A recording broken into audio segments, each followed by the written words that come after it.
naffe tusoma kati wuliriza bulungi omuzungu ono ayina emyaka 56 mu kusooka abajulizi bano si yekka bali abajulizi 10 naye mu kusooka mukijjukira bulungi nnyo nti baali babakweka nga prosecution oba side ya government yagaana okuba disclosinga nga babakweka nga teri abamanyi but of recently ne bavaayo kubanga ebbanga eryo lyonna nange nalisima ng'emboozi yonna tugimanyi naye nga tetumanyi bajulizi but wakati wa guno omwezi guno ne bavaayo ne baba disclosing of course okuva ku pressure eri bannamateeka ba Dr. Besigye n'abalala. Omuzungu ono mu America naye yasavingako mu magye g'Abangereza emyaka 5 wakati wa 1988 ne 1993. Mu magye g'Abangereza omuntu asobola okusavingamu ebbanga ekitone nnyo lya myaka 4 okuva ku myaka 4 newaddako solosalawo nti nze ngenda beeramu emyaka 7 8 9 okitegeera kisinziira tegalinga ge Uganda ekitone nnyo okutandika okusaba okuwummula olina okuba ng'osavinze emyaka 9 ekitono nga tolina ranka bana balina ziranka aba second lieutenant paka ku general olina okutandika okusaba leave olina okuba ng'oli myaka nga 15 eri mu bazungu omuntu yenna savinga maje okutandika n'emyaka eno solo gawumula kati ono bwe yaweze emyaka 5 n'asaba n'agawumula n'agenda n'akola companies eziri private naye nga ziri mu ebyo bya security private security nga akola private investigations nga training eby'emmundu firearms n'okuzitunda kakati ono siye mujulizi yekka abajulizi abala kuliko Major General Richard Otto nagambye baba disclosing wakati wa guno omwezi gwe tuli mbali babakweka ne pressure yabalese ne baba disclosing ono Richard Otto yakulira defense intelligence and security joinzo kuyita DC esaawa eno waliwo omulala bamuyita Major General James Birungi ono yali akulira CMI naye esaawa eno bamusiba mumujjukira omusajja James Birungi ye yali yakwatibwa General Mukena amusiba nga kigambibwa mbu ye yali ng'emabega wezo bomu ze mwawuliranga ezitulika mbu yafunanga abaziteganga ne yeefuula mbu asaba ssente mbu bazongere mu security mbu eggwanga sittebenkevu mbu bamukwata musibe essaawa eno naye nga y'omu bali ku listi y'abajulizi of course ekimugana kujulira then omulala bamuyita Major General Abe Kandiho ono naye yaliko omukulu wa CMI ng'essaawa eno ye Senior Presidential Advisor Cooperations omulala Lieutenant Colonel Daniel Atwine ono yakulira Military Special Investigations Division omusajja ono Atwine era mukulu nnyo musango guno ngenda bikunyonyola video togiddukako omulala bamuyita Moses Barasa ono businessman muna Uganda adiringira mu bya mwanyi adiringira mu bya majani adiringira mu bintu bya tourism n'ebirala naye y'omu ku bajulizi now omuzungu ono engeri kali nti yali ki emboozi eno eryetya omuzungu ono ayina video ayina audio ayina recording ziri mu ssaawa nga 10 kuliko video kuliko audio kuliko SMS kuliko phone calls kuliko ebintu byonna bye yalinga ayogera ne Dr. Besigye ne bannenga abo balaba Elias Lukwago abalambu emboozi ya mbu naye nga bye biriwo kakati Andrew Wilson ono statement ye gye yakola baji disclosing era nayo kubanga byavudde byonna ne babi disclosing mu 2021 Wilson yagamba nti eriyo munna Uganda abeera mu diaspora go bayita Joel Wakaima eyamutuukirira this is a Ugandan but based in Switzerland n'amutuukirira ng'ayagala amuwe ebyokulwanyisa abeeko n'abantu bamutendekera basobole okuwamba government ya President Museveni basobole n'okumutta nfuna bulungi nnyo kakati ono omusajja Joel Wakaima waafuna ebintu bineeno ekyamujjira mu mutwe yatyajukira abazungu bano omuzungu si mwangu wakola naye lukwe balina olugambo kati omuzungu yatya yali ayina mukwano gwe mu Somalia eyo nga naye era ali mu ebyo bya military n'amusaba amunoonyeze ku nnamba y'omusajja gwe bayita Major General Richard Otto ebiseera ebyo yali Uganda military attache ku South Sudan kati ennamba n'agifuna n'ayogerezeganya naye obubaka obwasooka nga bwa WhatsApp nfuna bulungi kati n'amubuulira byonna ebyaliwo nga waliwo bannayuganda biki emboozi nga wenji kunyumiriza kati ono Major General Richard Otto n'amuconnectinga ku musajja gwe bayita Lieutenant Colonel Daniel Atwine ono yakulira military Special Investigations Division paka kati era ne biserebe yali agikulira namu mukwasa namugambo yagenda bikolera ko bulungi kane babeera nga bawuliziganya ku encrypted messages za WhatsApp ne phones ne phone calls ne SMS endala nga ziri encrypted nga nkweke nga ziri encoded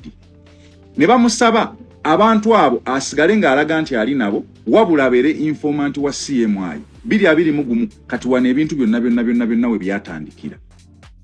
Omusajja ono agamba mu statement anene dagenda kola video endala nga nkuwulire biri mu statement ye gye yakola. Omuzungu ye mujulizo omukulu mu misango egivunaanibwa Dr. Besigye, Elias Lukwago, Obedi Lutale, Captain Ola n'abalala basse mu jjubani abatannabakwatibwa. Omuzungu ono bamuyita Andrew Wilson, musajja mu America ayina erinnya joyinza okuyita code name Orlando. Abantu abo batabaddeko maje oba bali mu bintu bya mundu ebyaki batera okuba n'amannya ga code name ng'osoli waayita Orlando yinza obutamanya nti gwe bayita naye ng'erinnya lye epatike Orlando. Musajja ono ayina emyaka 56 egy'obukulu. Kati waliwo abagenda okugamba Kalibala obijjawa, waliwo abagenda ga state agent simanya bala bagambe olimba abagenda kusibo so bitubulya temusoma. Ebintu bino natandika okubisomako mu 2024 nga bakutte Besigye. We natandikira okubisoma bibadde mu mpapula za mawulire bibadde embozi gye nakoze jjo leero efulumidde mu mawulire nagikoze jjo ndoze naku nga 2 leero efulumidde mu mawulire kubanga mwete musoma kubanga yali yafulumako ne mutabitwala nga bikulu kyokka ffe tusoma. Kati wuliriza bulungi. Omuzungu ono ayina emyaka 56 mu kusooka abajulizi bano si yeyekka bali abajulizi 10 naye mu kusooka mukijjukira bulungi nnyo nti baali babakweka nga prosecution oba side ya government yagaana okuba disclosinga nga babakweka nga teri abamanyi.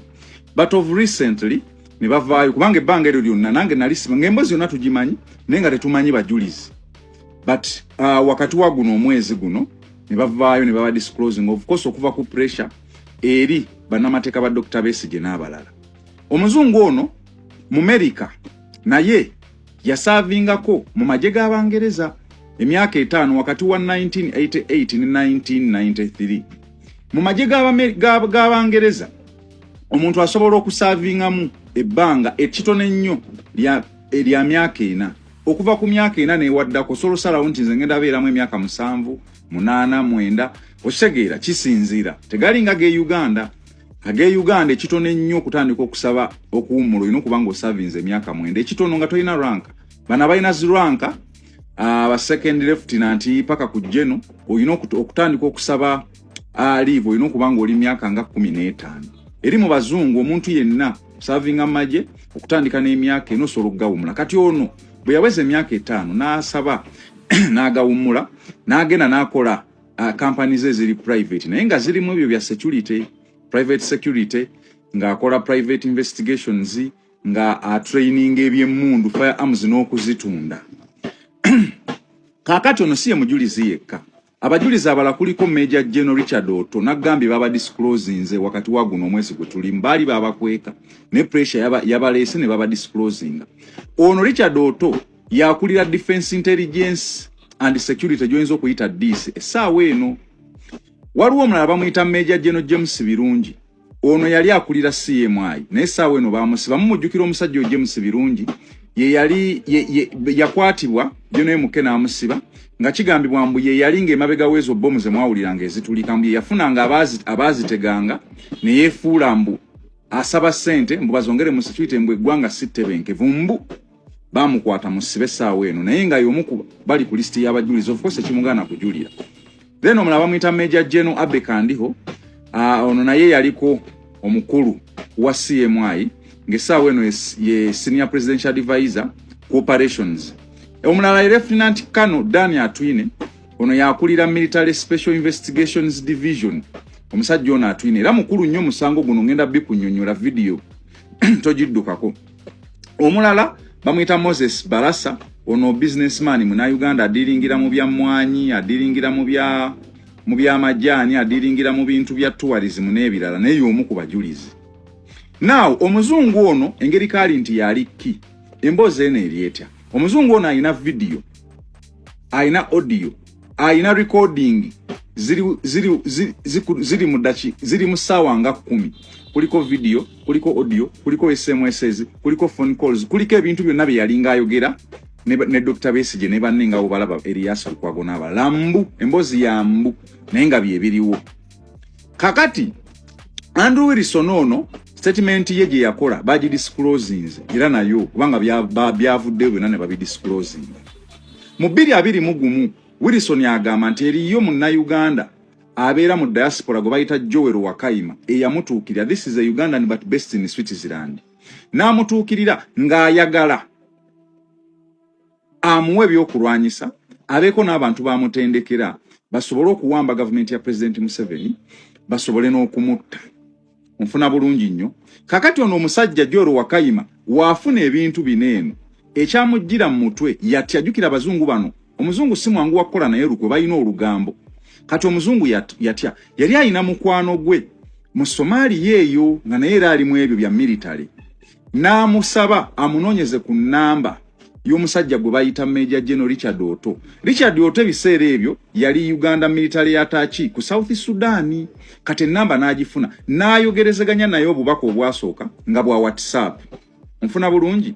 kati n'amubuulira byonna ebyalo nga waliwo bannayuganda biki bikyembozi nga wenji kunyumiriza kati ono Major General Richard Otto n'amuconnectinga ku musajja gwe bayita Lieutenant Colonel Dani Atwine ono yakulira military Special Investigations Division paka kati era n'ebiseera bye yali agikulira